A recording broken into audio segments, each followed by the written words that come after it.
Vamos a abrir nuestra Biblia en Juan, capítulo 16, verso número 7. Pero yo os digo la verdad, os conviene que yo me vaya, porque si no me fuera, el Consolador no vendría a vosotros. Mas si me fuere, ¿qué pasa? Os lo enviaré. Verso número 8. Y cuando Él venga, ¿qué pasará? Convencerá al mundo de pecado y ¿qué más?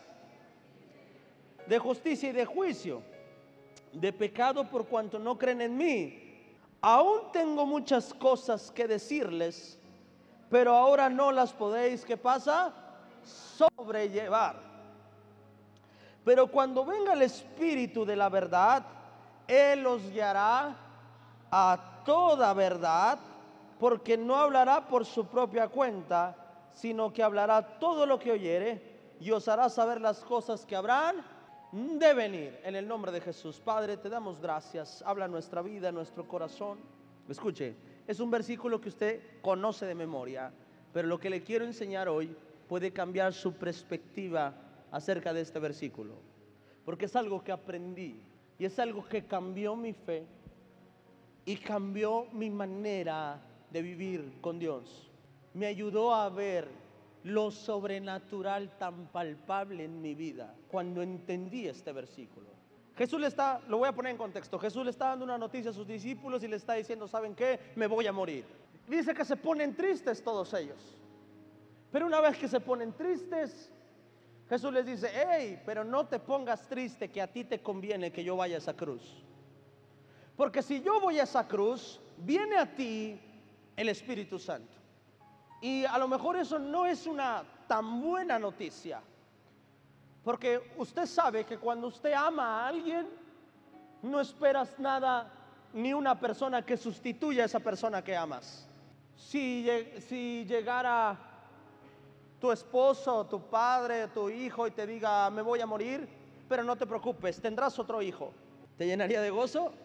Dirías, bueno, menos mal. No. Y sabía Jesús que no era suficiente darles uno por otro, entregar a otro por él, o traer a otro que sustituyera a él. Y les explica y les dice, pero hay una razón por la que te conviene que yo me vaya. Y explica, te guiará a toda ¿qué? ¿A toda qué? A toda, diga conmigo, a toda verdad. 1, 2, 3. A toda verdad. Lo voy a simplificar. Jesús está diciendo, hay cosas que has visto de mí y quizás estás sorprendido, pero hay muchas otras que no has visto que te sorprenderías todavía más. Y dice, hay cosas que te he contado y te han gustado, pero hay otras cosas que no te puedo contar, porque si te las cuento no lo entenderías y sería demasiado para ti, te volverías loco. No sé usted si se ha fijado o no, pero a la mayoría de nosotros Dios nos ha llamado a su presencia, nos ha llamado a conocerle y nos ha metido de poco en poco, en poco en poco, en poco en poco. Es raro a los que se han convertido y Dios les ha mostrado su propósito rápidamente. A la mayoría empieza a meterlos poco a poco a las aguas, poco a poco a las aguas, hasta que ya cuando acuerdas ya traes el agua hasta el cuello. Y uno decía, yo nomás venía de visita al culto y ya hasta líder soy. Porque si Dios te mostrara su propósito desde el principio, te asustarías. Y hay cosas que se tienen que ir reveladas poco a poco. Verso número 9, me voy a enfocar en esa parte, pecado. Una parte que a casi nadie nos gusta que nos prediquen. Pero explica, dice, de pecado, ¿por cuanto qué? ¿Por cuanto qué? Por cuanto no creen en mí. ¿Está conmigo? Estoy hablando una serie acerca del Espíritu Santo. ¿Quién es el Espíritu Santo? Y ahora te voy a empezar a hablar de lo que hace el Espíritu Santo, de la labor del Espíritu Santo. Voy a hablarle de lo que hace el Espíritu Santo. Y de la primera cosa que hace, dice, es convencer de pecado. Dice, cuando venga Él convencerá al mundo de 3 cosas: pecado, justicia y ¿de qué más? Y de juicio. El Espíritu Santo hace estas 3 cosas: convence de pecado, de justicia y de juicio. Amén. Y vamos a ver la primera cosa, que es de pecado, pero no me voy a a enfocar tanto en los pecados que nosotros cometemos. Me voy a enfocar en la palabra global sobre lo que es pecado. Y ahora sí, verso 9 dice, y explica, de pecado por cuanto no creen en mí. La palabra pecado es saber hacer lo bueno y no hacerlo. Y el Espíritu Santo viene a convencernos de lo que sabemos que es bueno y no hacemos. Si eliminamos la palabra pecado, entonces diríamos así: el Espíritu Santo viene a convencernos de lo que sabemos que es bueno y no logramos hacer. Lo explica. ¿Sabes por qué no lo hacemos? Por una simple y sencilla razón: porque no creen en mí. Dice así: ¿sabes por qué pecan ustedes? Porque no creen en mí. Porque no creen en mi justicia y no creen en mi juicio. ¿Sabes por qué pecas? Porque no crees en mí. ¿Sabes por qué no haces lo que es bueno? Por una simple y sencilla razón: no crees en mí. Hace tiempo conté una explicación que Dios habló a mi corazón y queda perfecto para lo que le estoy compartiendo hoy. Y les comentaba que hace como 5 años más o menos, yo estaba en un semáforo y Dios hablaba a mi corazón y me preguntaba esto y me decía: Adrián, ¿por qué pecas? Y cuando Dios me decía eso, yo le respondí en mi mente, le decía: Señor, porque soy débil, porque somos carne y nada más. Y Dios habló a mi corazón y me dijo: no pecas porque eres débil, pecas porque no crees en mí. Amén. Y estaba en el semáforo y eran las 2, 3 de la mañana, no recuerdo, pero era de madrugada y no había nadie, estaba todo solo. Y yo estaba a punto de cruzarme el semáforo y ya me iba a cruzar. Y estaba en rojo y me iba a cruzar. Dije: no viene nadie, me voy a cruzar. Y yo no había visto que en el Oxxo, en la esquina, estaba un tránsito parado como que estaba echándose lonche, no sé. Todo el carro apagado, luces apagadas, todo estaba estacionado. Y entonces cuando ya tú sabes que ya te vas a aventar, que ya vas a mitad de la otra calle, y ya me iba a aventar, que en eso prende las sirenas y se pone al lado de mí. Y cuando se pone al lado de mí me ve y me hace hey, y yo hey. Y dije: no, me espero. Y me esperé. Cambió a verde y yo dije: ¿qué me cuesta esperar? Cambió a verde y crucé. Y Dios dijo: ¿por qué pecas? Y volteo a ver. Me dice el Señor: ¿por qué no te cruzaste? Le dije: porque estaba el tránsito. Y si no hubiera estado el tránsito, me hubiera cruzado. Dijo: por eso pecas. Dios me decía: ¿sabías que yo estoy contigo 24/7? Pero porque no crees que estoy contigo 24/7, por eso pecas. Si no hubiera estado el tránsito, pero estaba yo, como quiera te hubieras cruzado. Y cuando yo empiezo a caminar de esa manera, creyendo que Dios viene conmigo, yo empiezo a hacer lo que me corresponde hacer. Y me voy a enfocar en una cosa que a lo mejor no creías que era pecado, pero que sí es pecado. Todos conocemos muchos pecados. Si yo te dijera ¿qué es pecado?, me vas a decir todos los de tu vecino, no los tuyos, pero sí los de tu vecino.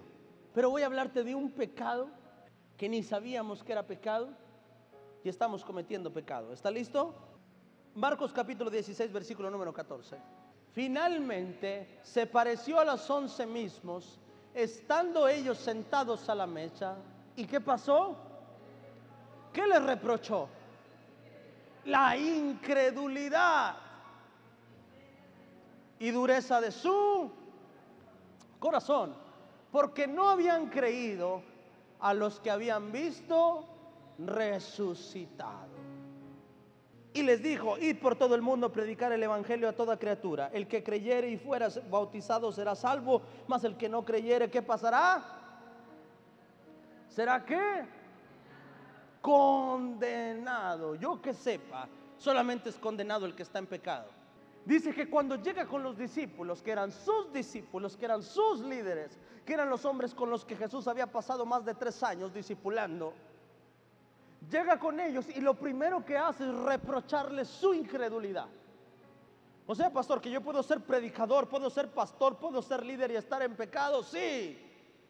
Los discípulos estaban siguiendo la orden de Jesús, estaban escondidos ahí. Pero habían venido personas a decirles, ¿saben qué? Jesús resucitó, y ellos no creyeron que Jesús había resucitado.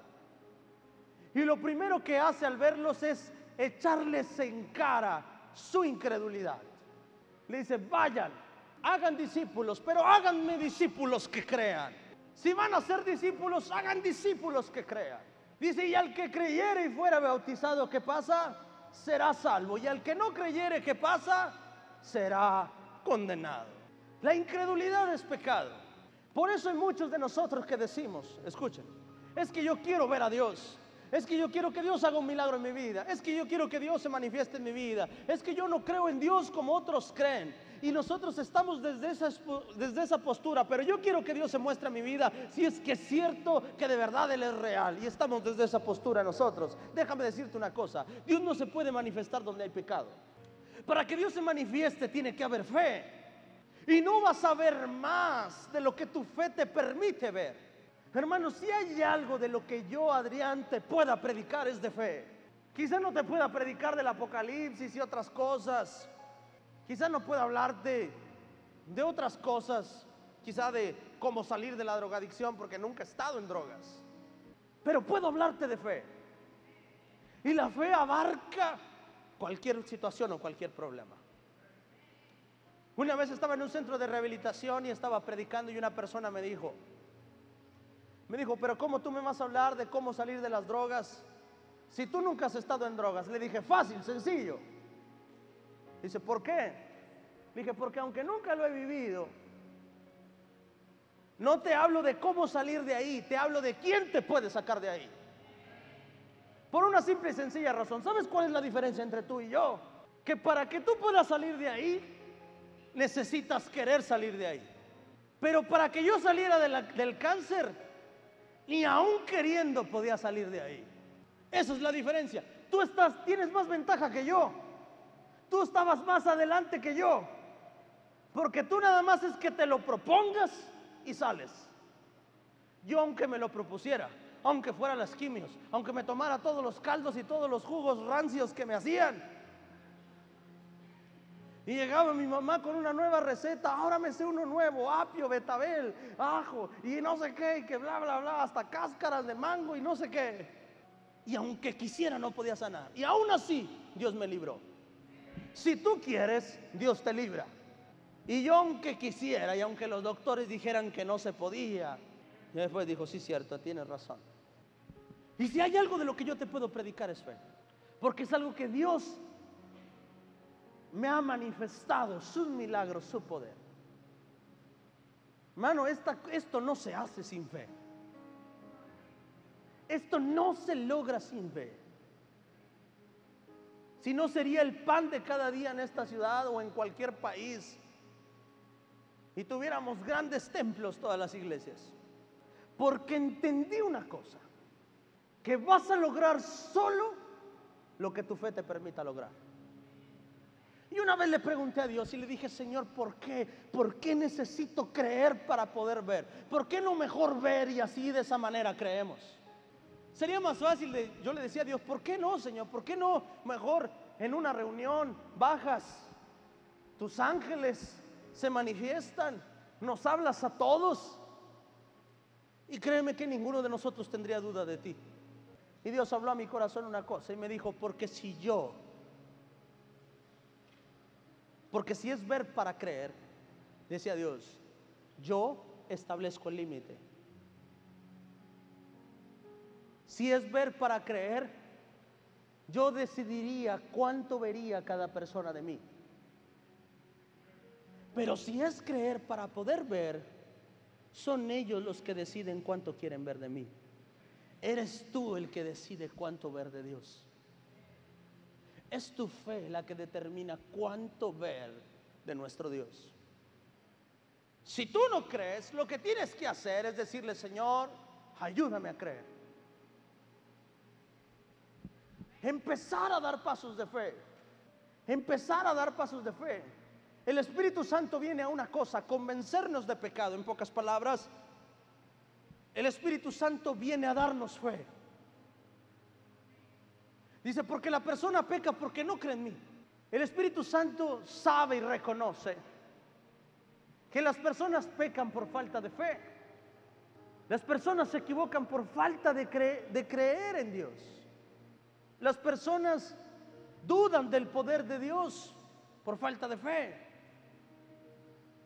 Las personas no sirven a Dios por falta de fe. Las personas no siembran en Dios por falta de fe. Las personas lastiman a sus semejantes por falta de fe. ¿Por qué a la iglesia le cuesta trabajo vivir para Dios?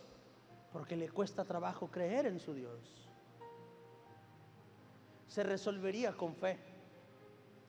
Se resolvería creyendo que Dios es real. Se resolvería descubriendo la verdad de Dios, la realidad de Dios. Ahora, si tienes poca fe, no hay problema. Lo importante es reconocerlo y ir y tratar de aumentar nuestra fe. Pero el Espíritu Santo vino a eso.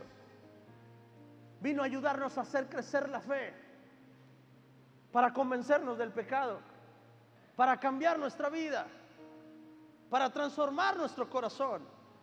La forma de morir a nuestro pecado es aumentando la fe. Nadie pudiera cometer adulterio estando frente a su esposa. Nadie se atrevería a cometer un delito abriendo una justicia. Nadie cometería traición frente a la persona que va a traicionar. Nadie pecaría entendiendo que su Dios está ahí 24/7. Nadie se rebelaría a Dios creyendo que Dios está ahí 24/7. Por eso Jesús dice una cosa: es necesario que yo me vaya, porque yo voy, me duermo y no hay nadie quien esté con ustedes. Y si no hay nadie con ustedes, pecarían. Les dice, les conviene que yo me vaya, porque el que viene, este estará 24/7 con ustedes. Y es lo único que los podrá mantener en paz. Es lo único que los podrá mantener en vida eterna. Es lo único que los podrá mantener cerca de Dios. Es lo único que los salvará del juicio. Porque Dios sabe que somos débiles. Porque Dios sabe que fallamos.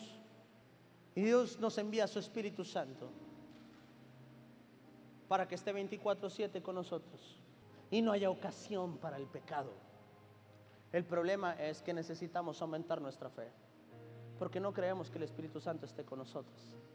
Y hay veces que nos la pasamos quejando por lo que pasa en nuestra vida, sin saber que el Espíritu Santo está obrando en nuestra vida todos los días. El problema es sacar al Espíritu Santo de nuestra vida, porque entonces ahora sí lo que pasará en tu vida no será obra del Espíritu Santo, será la obra del enemigo sobre ti. Pero cuando es el Espíritu Santo, cuando es el Espíritu Santo,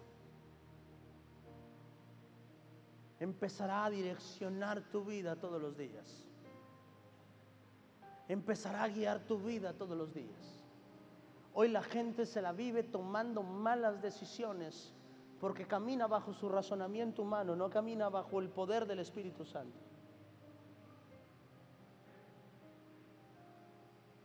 Se pierde bendiciones, se pierde milagros, porque camina bajo su razonamiento y no bajo el poder del Espíritu Santo.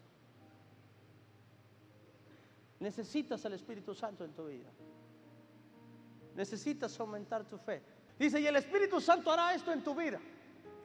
Te convencerá de pecado. Te convencerá de que aprendas a creer en mí. Amén.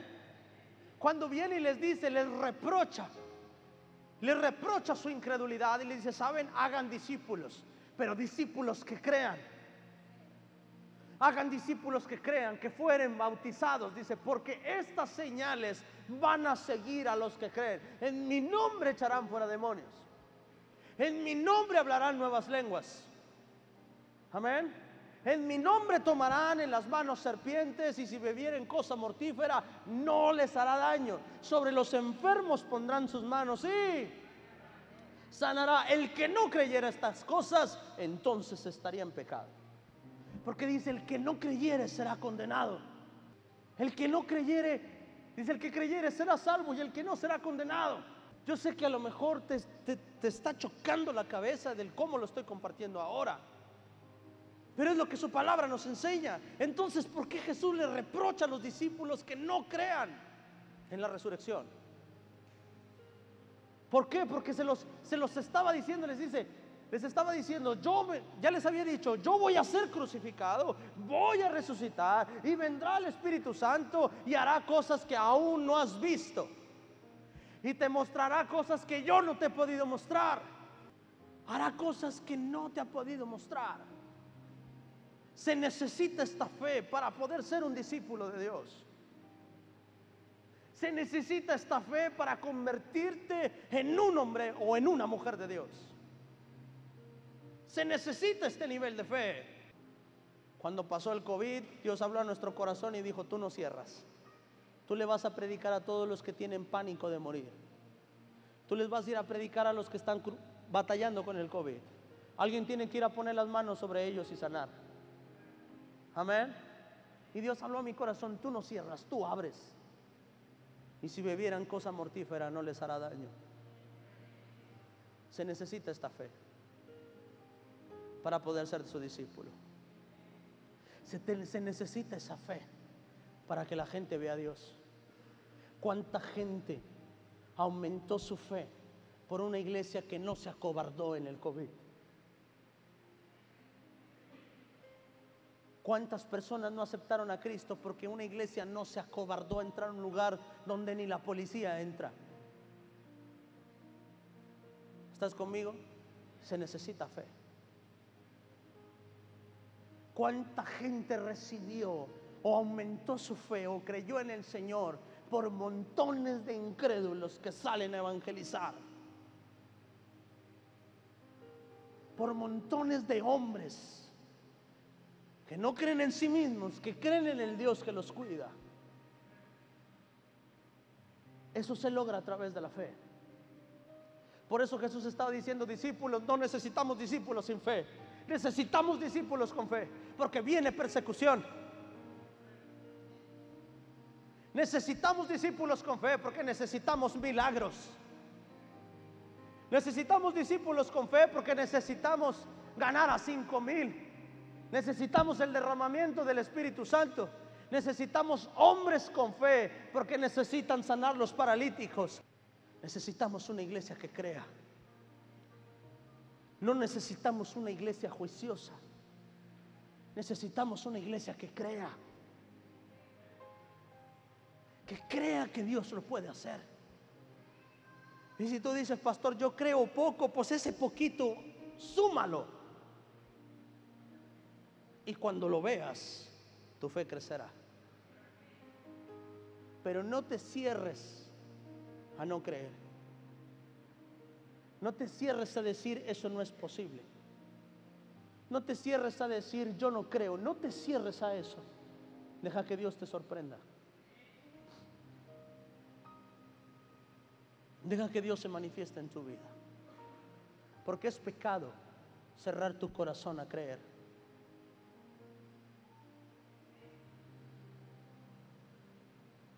Porque es un error. Porque es algo que Dios reprocha cuando alguien cierra su corazón a creer. Cuando alguien cierra su corazón a no creer. Si no crees, dile al Señor, Señor, yo quiero creer en ti. Quiero ver tu gloria. Amén. Caminemos en este principio, que es un principio en el que yo camino. Si no lo entiendo, no lo juzgo. ¿Está conmigo? Si no lo entiendo, no lo juzgo. Amén. Pero a veces cometemos este error. Las cosas que no entendemos las juzgamos, porque como no la entiendo yo, nadie más debe entenderlo. He visto incrédulos ahora manifestar el poder del Espíritu Santo. Yo era uno de esos incrédulos. Y ahora veo el poder del Espíritu Santo haciendo milagros, libertando a los oprimidos. Amén. Sanando a los enfermos, llenando de su Espíritu Santo a la gente, trayendo palabra y dirección. Pero para eso se necesita fe. Amén. Amén. Aquí está Julio. ¿Dónde estás, Julio? Levanta tu mano, Julio. No, el otro Julio. Allá, eso. Julio era un incrédulo. Y un día puso su fe delante de Dios y le dijo: Señor, yo quiero entender lo que estos locos sienten. Y le dijo: Dios, si tú eres real, quiero sentirte. Amén. Y nosotros dijimos, yo di una predicación parecida a esta. Yo le dije: todo aquel que le falte fe, dígale a Dios que se manifieste en su vida. Y si en un mes Dios no se manifiesta en su vida, usted puede irse de aquí diciendo que Dios no es real. Pero tengo certeza de que el que lo busca, lo encuentra. Y él vino, y el día que se cumplía el mes, pero el trato fue ese: vas a buscar a Dios miércoles y domingo, y vas a venir con fe hasta que se manifieste Dios en tu vida. Y él lo estuvo haciendo, pero nunca sintió nada. Hasta el último día se acercó al altar y le dijo: Dios, aquí voy a saber si eres real, y si no, me saco de dudas una vez por todas. Y para no hacerle el cuento tan largo, Dios lo tocó, que se lo tuvieron que llevar cargado hasta su casa. Yo hasta cuando se cayó pensé que se había golpeado, porque estaba todo así. Y yo hasta le decía: más, para que se le quite lo incrédulo, más.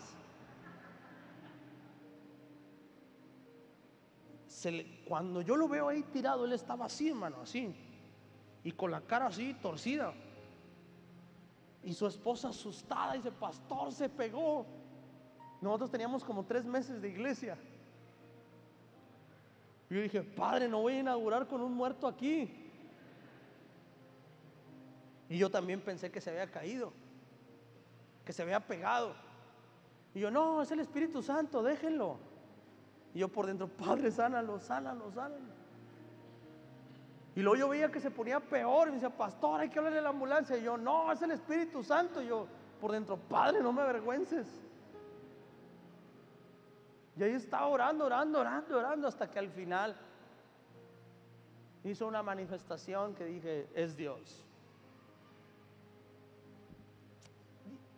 No lo entiendo, nunca lo he vivido, Julio. Nunca lo he experimentado como tú lo experimentaste, o como Juan Campos lo experimentó. Nunca lo he experimentado en mi vida así. Pero no lo juzgo, porque sé que Dios tiene el poder de hacer lo que Él quiere. Porque Dios se manifiesta en nuestras vidas como nosotros pedimos. Amén. Amén. Como nosotros pedimos. Porque Dios se manifiesta en nuestra vida conforme a nuestra fe. Amén. Amén.